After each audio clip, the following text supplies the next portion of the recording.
Okay. I think with Rusciano, the only reason I knew about that after the fact was, as Jesse had mentioned, that he thought that she might be dating Rusciano, but by that point he didn't care. Right. And then when it all came out, the fact that the only reason it came up again is his story that they had met at a party but really didn't know each other, which was not the truth. She knew him from hanging out with the guys while Jesse was in academy. Okay. Did Jesse ever indicate to you at any time, that Casey had problems as a child with her parents and all that?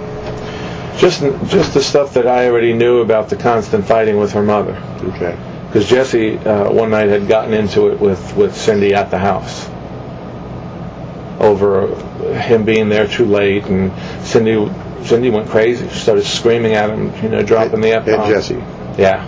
When was that?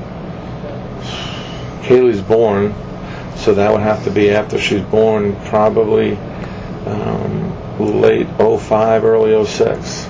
Okay. All right. Now, the only thing I found interesting in this situation with Casey reaching out to Jesse, I asked him this yesterday. I said, going over all the notes on the timelines, I said, Jesse, why did Casey reach out to you for a gas can 2 days after the car's already broken down? He goes, what do you mean? I said, according to Ann Scott, and I just had read the reports, I said, that car had already been there for 2 days, and all of her friends are in town. Nobody's gone. Tony's there. Why is she asking you for a gas can? He said, I don't know. He said, but I didn't do it. She wanted me to drive all the way to the house to borrow your gas can and come back. He goes, why does that bother you? I said, I'm going to tell you why it bothers me. I said, if this girl was actively trying to implicate you, she wanted your fingerprints on her car. Well, we just need to sit down with Jesse and talk through a lot of this stuff.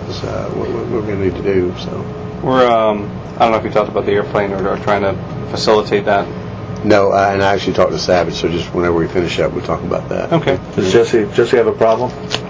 No, we're trying to get him here so we can talk to him. The only thing, again, the reason that I called him, and I guess the reason he called you and you got involved is that whenever somebody gives a statement, especially in the case, and normally a statement in a case, we like to get face-to-face, personal, we get it recorded or written. That's the way our rule of thumb.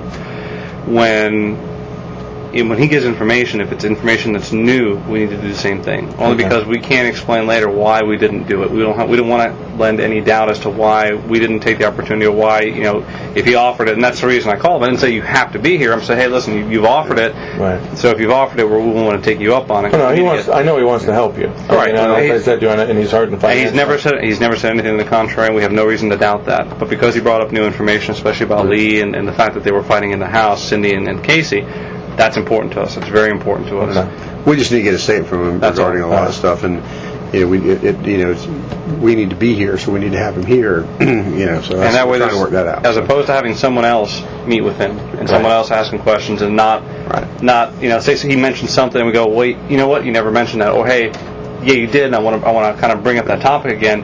We're the ones most capable of doing that, and we don't want to pawn it off on someone else and then worry and then have to call Jesse again. And so that's the only reason that we just need to get him here to sit down with him and kind of go over a lot of this stuff. And I got nothing else. I mean, because one of the things that I do know is that when Padilla came to town, I sent him an email. Told him, you're in over your head, and forgive me for saying this, but I don't think anybody really knows what they're dealing with Casey Anthony.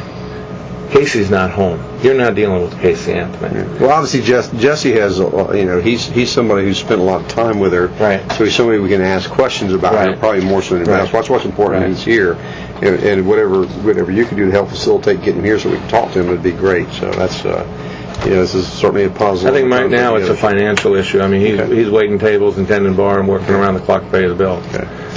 All righty. That's it? Yeah, I got nothing else, so we could turn that off. Do you have anything else? It was just the only thing that, and this is just something that there is a person that I've discovered not in your list. Who is that? His name is Dante Salit. Dante Salit? S-A-L-I-T.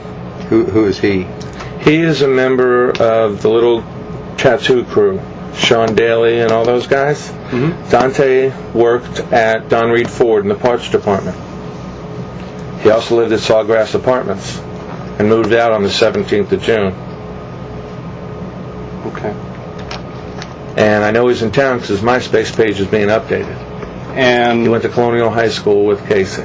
how does his name come up in what respect, aside from I've been obvious like I said, I've been working with Padilla and his guy Rob, and we've been bouncing ideas off each other, and both Rob and I said, there's got to be somebody involved we don't know about. Casey's not this smart.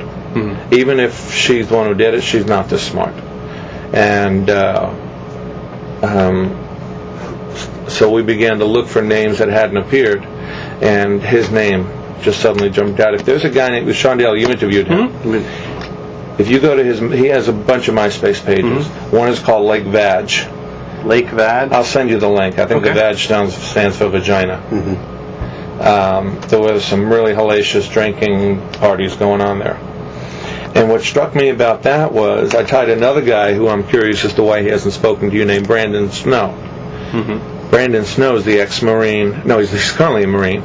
Dated Casey throughout 2007 and supposedly got her pregnant last year. He has not come forward to you. He's not come forward to family. He's not even offered support. Well, he's in all of those pictures at Lake Vag, drunk as a skunk, with Sean Daly, his brother, this guy Dante, and Snow.